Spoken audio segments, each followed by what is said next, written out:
4 چیزیں توبہ کے لیے بیان کی گئی ہیں یہاں پہ، سمجھ کر کے چلیں آپ۔ جب کوئی آدمی کسی کفر سے توبہ کرے، نفاق سے توبہ کرے، بڑے گناہ سے توبہ کرے، اس کی 4 منزلیں ہیں۔ سب سے پہلی چیز اللہ فرماتا، کیا یہ چاہتے ہو کہ اپنے اوپر اللہ کے لیے سری محبت کر لو، سری حجت کر لو؟ یعنی اگر تم یہ چاہتے ہو کہ اللہ کی تمہارے اوپر پکڑ آ جائے تو پھر یہ کام کرتے رہو، اللہ کی پکڑ آ جائے گی۔ آگے رب تعالیٰ فرماتا، منافقین جو ہے یہی کام کرتے تھے، ان کے پاس جا کر بیٹھتے تھے، ڈسکس کرتے رہتے تھے، دین کے معاملات کو لے کر کے مذاق کرتے رہتے تھے، حضور صلی اللہ تعالیٰ علیہ وسلم کے معاملات کو لے کر کے آپس میں ڈسکس کرتے رہتے تھے۔ قرآن کی آیتیں اتر گئیں، اللہ نے فرمایا منافقین جہنم کے سب سے نیچے طبقے میں ہیں، وَلَن تَجِدَ لَهُمْ نَصِيرًا، اور پھر تم دیکھو گے ان کا کوئی مددگار نہیں ہوگا۔ ہاں إِلَّا الَّذِينَ تَابُوا، اب یہاں توبہ کی اہمیت بیان کی جائے، مگر وہ لوگ جنہوں نے توبہ کر لیا، وَأَصْلَحُوا، اور اپنے آپ کو سنوار لیا، وَاعْتَصَمُوا بِاللَّهِ، اور اللہ کی رسی کو مضبوطی سے پکڑ لیا، وَأَخْلَصُوا دِينَهُمْ لِلَّهِ، اور اپنے دین کو اللہ کے لیے خالص کر لیا، فَأُولَئِكَ مَعَ الْمُؤْمِنِينَ، تو پھر وہ مومنین کے ساتھ ہوں۔ 4 چیزیں توبہ کے لیے بیان کی گئی ہیں یہاں پہ، سمجھ کر کے چلیں آپ۔ جب کوئی آدمی کسی کفر سے توبہ کرے، نفاق سے توبہ کرے، بڑے گناہ سے توبہ کرے، اس کی 4 منزلیں ہیں۔ سب سے پہلی چیز تابو، توبہ کرے۔ توبہ گال پہ تھپڑ مارنے کا نام نہیں ہے، توبہ لفظ ہے رجوع کرنے کا۔ رجوع کا مطلب ہے جس کام کو کیا تھا اس سے اپنے آپ کو شرمندگی محسوس کرے کہ میں نے غلط کیا تھا اور چھوڑنے کا پکا ارادہ کر لیا، یہ توبہ ہے۔ کان پکڑنا، گلے گال کو تھپڑ مارنا یہ کوئی ضروری نہیں بھی کیا، تم نے سوئے سوئے دل میں ارادہ کر لیا اے اللہ مجھ سے غلطی ہو گئی، میں باز آتا ہوں، یہ توبہ ہو گئی، یہ تمہاری توبہ ہے۔ سجدے میں گر گئے، اے اللہ مجھے افسوس ہے کہ میرے سے غلط کام ہو گیا، تم نے اپنی غلطی سے توبہ کر لی، بس یہ توبہ ہے۔ توبہ کہتے ہیں پلٹنے کو، جہاں تھے تم وہاں سے پلٹ آئے۔ نمبر 1، توبہ کے بعد کیا کیا کرنا ہے؟ وہ اصلحو کا مطلب ہوتا ہے اپنے آپ کو پھر سنوارنا ہوگا تمہیں۔ مومنین کے ساتھ اگر بیٹھنا ہے تو سنوارنا ہوگا۔ اسی لیے اس آیت کے ذریعے سے مفسرین فرماتے ہیں کوئی اگر توبہ کرتا ہے کسی چیز سے، فوراً اس پر اعتبار مت کرو، 6 مہینے انتظار کر کے دیکھو کہ سنورا کہ نہیں سنورا، اپنے آپ کی اصلاح کیا کہ نہیں۔ میاں آج چھوٹی چیز تھپڑ مار لیا، توبہ توبہ توبہ توبہ، اور اس کے بعد پھر کل دیکھا تو پھر وہی ہے۔ کبھی کبھار جو سچی توبہ نہیں کرتا ہے وہ آدمی چند دنوں کے بعد پھر واپس اسی گناہ میں چلا جاتا ہے۔ شریعت نے کہا ہے کہ 6 مہینے اس کا انتظار کریں، 6 مہینے اس کا انتظار کریں، دیکھیں کہ اس نے اپنے آپ کی اصلاح کر لی یا نہیں۔ کچھ لوگ صرف شادی کے لیے توبہ کر لیتے ہیں، صرف شادی کے لیے ایمان لے آ رہے ہیں، یہ بھی معاملات ہے۔ تو یہاں پر بھی حکم ہے، ٹھیک ہے ایمان لائے، میں اس کا انکاری نہیں ہوں۔ کوئی لڑکی ایمان لے آئی، کوئی لڑکا ایمان لے آیا، اسلام میں داخل ہوئے ہیں، تو حکم تو یہ ہے کہ 6 ماہ اس کا انتظار کرو، دیکھو کہ حقیقت میں اس نے اپنے آپ کو سنوار لیا کہ نہیں۔ ارے ادھر صبح توبہ کیا، دوپہر میں نکاح کی محفل بیٹھ گئی، پھر شام میں پتہ چلا کہ ہو گیا، اب واپس چلو اپنے دھرم میں، یہ تو دھوکہ دینا ہوا۔ تو اصلاح کرنا اپنے آپ کی، یہ توبہ کی دوسری منزل ہے۔ تم ایمان والوں میں کب شامل کیے جاؤ گے؟ پہلے نمبر پر توبہ، دوسرے نمبر پر اپنی اصلاح۔ وہ یوں ہی سمجھ لیں زخم ہو گیا تھا، ہاتھ میں زخم ہو گیا تھا، پھوڑی ہو گئی تھی، پھٹ گیا، گئے ڈاکٹر کے پاس، کس کام کے لیے؟ علاج کے لیے۔ اب وہاں 2 چیزیں ہیں، 2 چیزیں۔ پہلے تو اس کو صاف کر کے وہ پٹی باندھے، پہلے تو صاف کر کے پٹی باندھے، اس کے بعد پھر دوائی بھی دے کہ جو کمزوری آئی ہے وہ دور ہو سکے۔ دونوں میں خالی ایک ہی کیا، خالی دوائی لے کر کے آیا، زخم کو نہ پوچھا نہ کچھ نہیں، تو زخم تو باقی رہا اور دوائی کھا رہے ہو۔ یا زخم کو تم نے سب پوچھ دیا لیکن دوائی کھائی نہیں، تو بھی چنگا ہونے میں، بھلا ہونے میں ٹائم لگتا ہے۔ اسی طرح سمجھ لیں کہ گناہوں سے توبہ کر لیا، پٹی باندھ لیا، اصلاح کرنے کے لیے نمازوں کی کثرت کرو، خیرات کی، یہ گولی کا کام کرے گی، تمہارے جسم کے اندر اصلاح پیدا ہو جائے گی۔ مثال کے طور پر اب دارالحرب ہے ہمارے ہاں، تو اسلامی نظام ہے نہیں، یہاں اگر جیسے بھیانک گناہ ہو جاتے ہیں تو کیا کرنا چاہیے اس میں؟ جیسے زنا ہو گیا کسی سے، اسلامی ریاست ہوتی تو اسے تو سنسار کرنے کا حکم ہے نا۔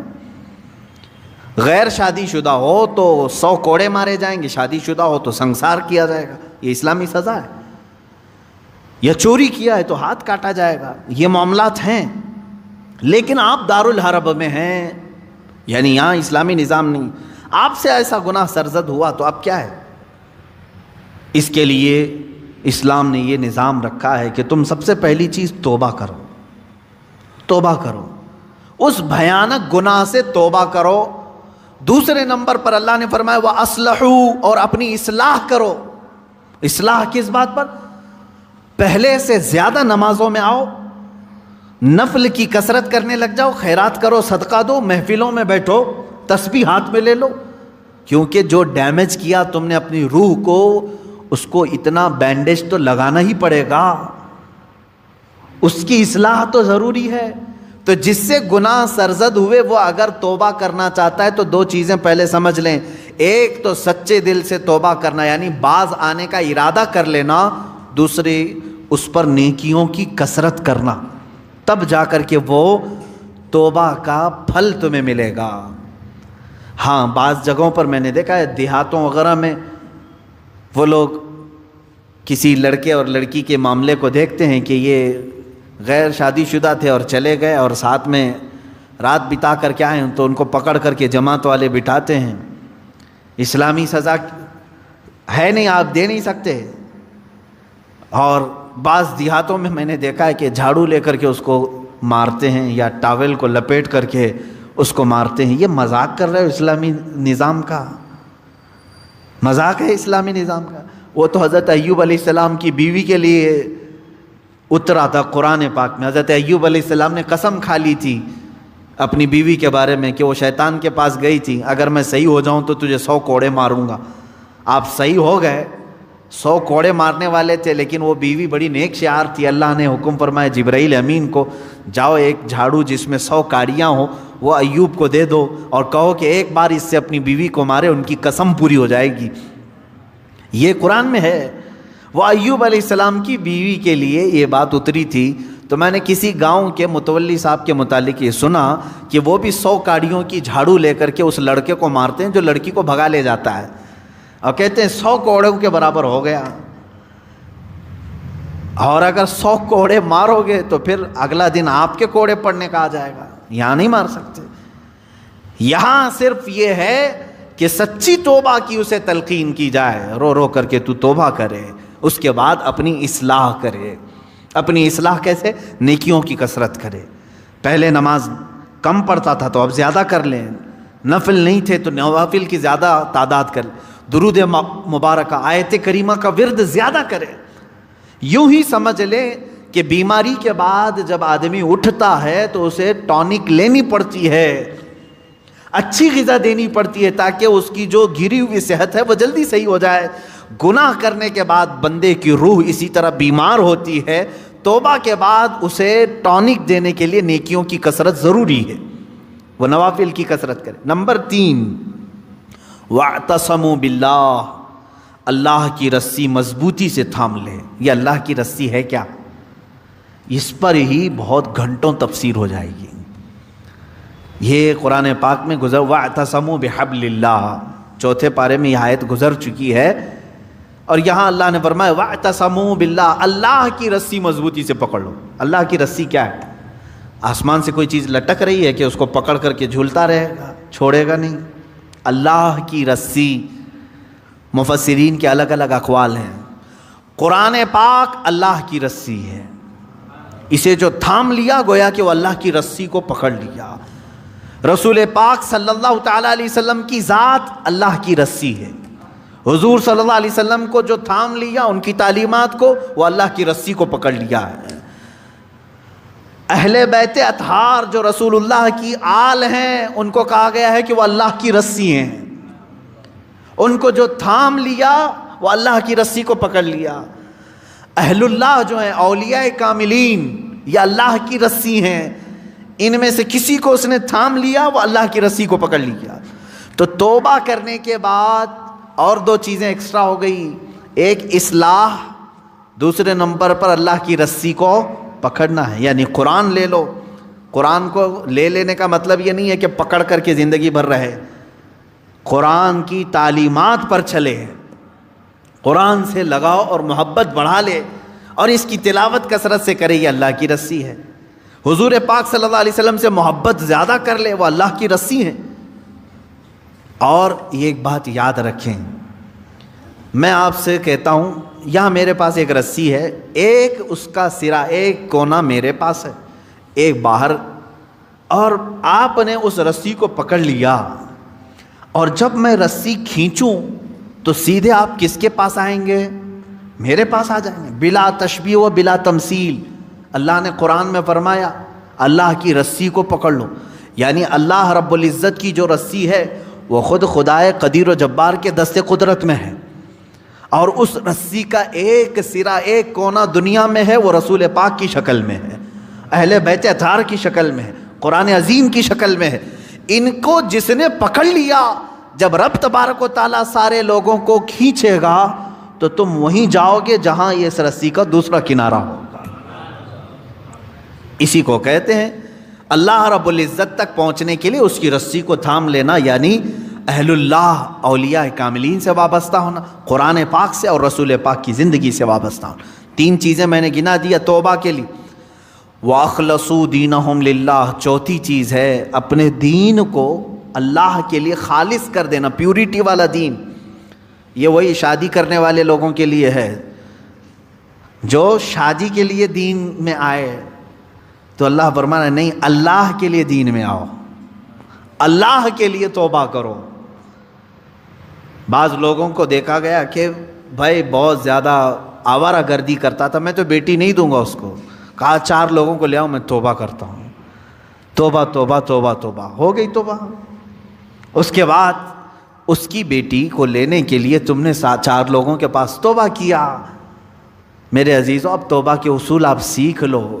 اس نے توبہ کس کے لیے کیا؟ ایک خاتون کے لیے۔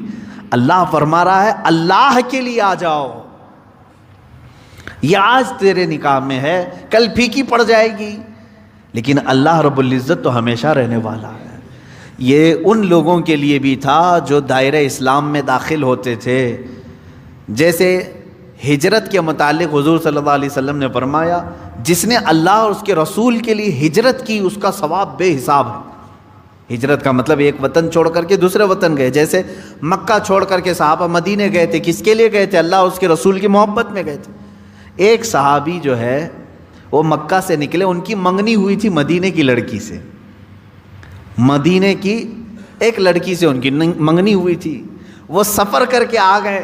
انہوں نے سوچا شادی بھی ہو جائے گی، ہجرت بھی ہو جائے گی، ثواب کا ثواب ہے، گھر کا گھر بھی ہے۔ شادی ان کی مدینے میں ہونی تھی، سسرال مدینے میں، اور مکہ سے ان کو ہجرت کرنے کا ثواب بھی لینا تھا، لیکن وہ ہجرت کر کے آئے۔ تب اللہ کے نبی صلی اللہ علیہ وسلم نے یہ حدیث بیان فرمائی، جس کی ہجرت جس غرض سے ہوئی اسی غرض میں مانی جائے گی۔ جو اللہ اور رسول کے لیے ہجرت کر کے آئے تھے اس کا ثواب بے حساب ہے، اور جو شادی کے لیے ہجرت کر کے آئے تھے تو یہ شادی کا ہی مانا جائے گا، یہ شادی کا۔ بعض لوگ ہجرت کر کے، مائگریٹ کر کے دوسری کنٹریز میں آج گئے ہوئے ہیں، وہ اپنی روزی روٹی کے لیے گئے ہوئے ہیں، اس ہجرت کا ثواب نہیں ہے۔ اپنے دین کی حفاظت کے لیے اور اللہ کی رضا کے لیے اگر کوئی ہجرت کیا ہے تو اس کا ثواب ہے، بہت بڑا ثواب ہے۔ مثال کے طور پر برما کے لوگ جو ہجرت کی ہیں، ان کے اوپر آفتیں تھیں، مصیبتیں تھیں، اور ان کے اوپر دین تنگ کر دیا گیا تھا، اور وہ وہاں سے گھر چھوڑ کر کے ہجرت کر کے اگر کسی دارالاسلام میں گئے ہیں تو ان کو وہی ہجرت کا ثواب ہوگا جو صحابہ نے ہجرت کی تھی۔ یہ ثواب ہے کیونکہ وہ اپنے دین کی حفاظت کے لیے ہجرت کیے تھے۔ اس بات کو سمجھیں۔ 4 چیزیں یہاں پر بیان ہوئی ہیں توبہ کے متعلق، جو لوگ ایمان والوں کے ساتھ اٹھایا جانا اپنے آپ کو پسند کرتے ہیں، وہ سب سے پہلی چیز اپنی پرانی چیزوں سے، نفاق تھا یا کفر تھا یا بھیانک گناہ تھے، پہلی چیز توبہ کرے، دوسری چیز اصلاح کرے، یعنی جو ڈیمیج ہوا تھا اس کو صحیح کرے۔ کیسے؟ نیکیوں سے، نمازوں سے، تسبیحات سے۔ نمبر 3، اللہ کی رسی کو پکڑ لے۔ یہ نہیں کہ خالی تو مسجد میں بیٹھ گیا اور یہ سوچا مجھے کسی کی ضرورت نہیں، کسی پیر فقیر کی ضرورت نہیں، بولتے ہیں نا بعض لوگ، میرا دین کامل ہے، کسی پیر اس طرح کے جملے لوگ اپنے ماڈرنزم کو بتانا چاہتے ہیں کہ ہم اہل اللہ کے قریب نہیں جانا چاہتے، اللہ والوں کی ہمیں کوئی حاجت نہیں، جبکہ قرآن کہہ رہا ہے کونوا مع الصادقین، تم اللہ کے سچے بندوں کے ساتھ رہو۔ اگر تمہاری ضرورت نہیں تھی تو اللہ نہیں فرماتا کہ ان بندوں کے ساتھ رہو، یہ اللہ کی رسی ہے، ان کی صحبت میں اپنا وقت گزارو، ان کی تعلیمات میں اپنا وقت گزارو۔ نمبر 4 ہے اپنے دین کو خالص کر لینا، پیورٹی، یعنی توبہ کیا ہے تو کسی دنیاوی غرض سے نہیں بلکہ اللہ کو راضی کرنے کے لیے۔ بزنس کے لیے اگر کوئی داڑھی رکھ لیا، اپنا دھندا چمکانے کے لیے اگر کوئی ٹوپی پہن لیا، تو نہ اس داڑھی کا اسے ثواب ہے، نہ اس ٹوپی کا اسے ثواب ہے، بلکہ وہ دھوکہ دڑی میں شامل ہے۔ ہاں، اللہ کو راضی کرنے کے لیے اور اپنے حبیب کو راضی کرنے کے لیے کیا ہے، اللہ اس کے کاروبار میں بھی برکت دے اور اس عمل کا بھی اسے ثواب عطا کرے۔ یہ 4 چیزیں ہیں